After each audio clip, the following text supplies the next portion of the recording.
Hello YouTube, this is Frugal and this is the Frooglesim news for today, Sunday, November the 8th. First up, Eagle Dynamics have announced that they are hosting their first ever DCS tournament. Now this is going to be an online tournament, a dogfighting tournament in fact, between the MiG-15 BIS and the F-86F Sabre. The competition is going to run from the 13th to the 22nd of November, and as a result of that, both DCS aircraft are currently discounted on Eagle's site. The tournament does come with prizes. First place picks up $400, second place picks up $250, and third place $150. If you feel you have what it takes, then registration is in the MiGs vs Sabres topics in the tournament section of Eagle's forums at the link in the show notes below. Personally, I think this is great, but unfortunately I'm going to be away while the tournament is running. Wags, do bear me in mind for the next one. If you need a commentator, I would love to be involved. Next up, over in the world of X-Plane, Flight Factor have shown off more previews of the Boeing 767 that they're working on. Now, if you're confused by the numbers that go with Boeing models, the 767 is a mid to large size, long-range aircraft that first entered service in 1982. It was actually studies into what a higher capacity 767 would look like that led to the development of the 777. The 767 is the third Boeing for X-Plane from Flight Factor, and from the comments I've seen on the Facebook posts of these preview shots you're looking at now, this aircraft is going to have tunable wing flex, a fully functional terrain and weather radars with working gain and tilt. There are some concerns from the community in the comments on Facebook about texturing, but these are very much early in development screenshots. There are also some errors that we would expect to see cleaned up before the aircraft releases, obviously, like trim tabs on the co-pilot side being in the wrong place. If you want to look at the full set of screenshots for yourself, they are at the Facebook link in the show notes below. Sticking with X-Plane, Coronado's 404 Titan is now available. Now, I covered this in a preview in a previous news show, and Coronado's twin-engine Cessna 404 Titan is now available for X-Plane 10.4 and up. It was actually, I think, developed by Alabeo, and it comes with the usual signature high attention to detail Alabeo and Coronado lavish on the external and interior models of their aircraft. The feature list also holds a lot in common with most every other Coronado release, including an FPS optimized model, Coronado's super manipulator scroll wheel support in X-Plane, volumetric side prop effect, 5 liveries, and of course PDFs covering normal procedures, emergency procedures, performance tables, and limitations. The aircraft will set you back $32.95 and is available from the xplane.org store and from Coronado's website. Back over in the world of FSX and Prepared, UK2000 have released South End Extreme. Now, I'm a big fan of UK2000's airports, and in fact, every major airport I tend to fly in and out of in the UK is from UK2000. South End initially to me seemed an odd choice, but reading the documentation on UK2000's website, it's actually got a lot of history going for it. The original airport dates back all the way to the First World War, and in the 60s and 70s was actually a very popular airport handling shuttle traffic to and from the Channel Islands.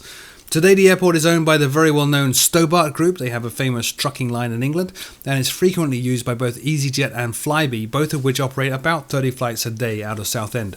There is a demo version of this airport available, but it has most of the really cool stuff turned off. That cool stuff, available of course in the paid version, includes realistic ground markings, 3D approach lights, dozens of airport vehicles, highly realistic static aircraft. In fact, I get a lot of comments on my videos asking what AI traffic I use. I don't. It's just really cool static scenery from UK2000. Improved runway lights, extremely high resolution scenery, and highly detailed buildings, and much, much more. UK2000 South End Extreme supports FS9, yes, I said FS9, FSX and Prepared, and will set you back £16.99. Aerosoft have released this week Night Environment Alps. Now, this is the latest in the Night Environment series from Aerosoft. The product is built using a database that adds hundreds of thousands of lights to clearly show highways and smaller roads, as well as, of course, urban areas, making night VFR flight a real possibility in your sim. Lights are visible in some cases up to 60 miles away. Aerosoft Night Environment Alps features full coverage of all the Alps, all major roads and most minor roads, and has of course been optimized for performance. It's available now for all versions of FSX as well as Prepared versions 2 and 3.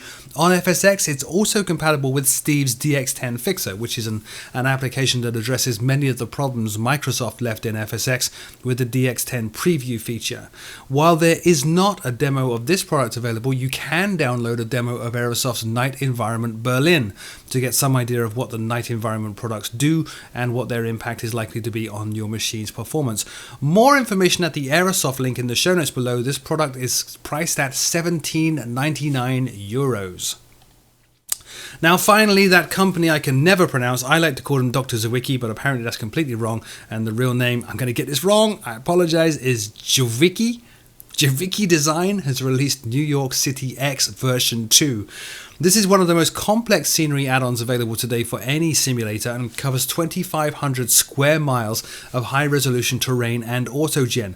It includes more than 6,300 custom-made New York buildings in order to precisely mirror the unique and iconic New York skyline. It comes with 10 helipads, 4 of which are actually very detailed. It is, of course, performance optimized, including the use of light texture pack in some areas to keep the performance up. It has a dedicated mission to explore the area and also includes harbors, ships, wave effects, custom car traffic, and a ton of other stuff. It's compatible with most Vector products and of course with Jovicki Design's New York Airport's X. A demo is available right now for FSX and Prepared. There is an X-Plane version as well coming later. The cost is just €32 from your favorite add-on vendor, and I say that because they are actually shipping this product out from a ton of different vendors. More info on the product and where you can buy it from at the Jovicki Design, I really can't pronounce that, at their website link in the show notes below. Anyway, that's it for this week's show. As always, I'm sure I've missed something. Do leave me a comment in the comment section below if that's the case. Until next week, my name is Frugal, and I'll see you all very soon.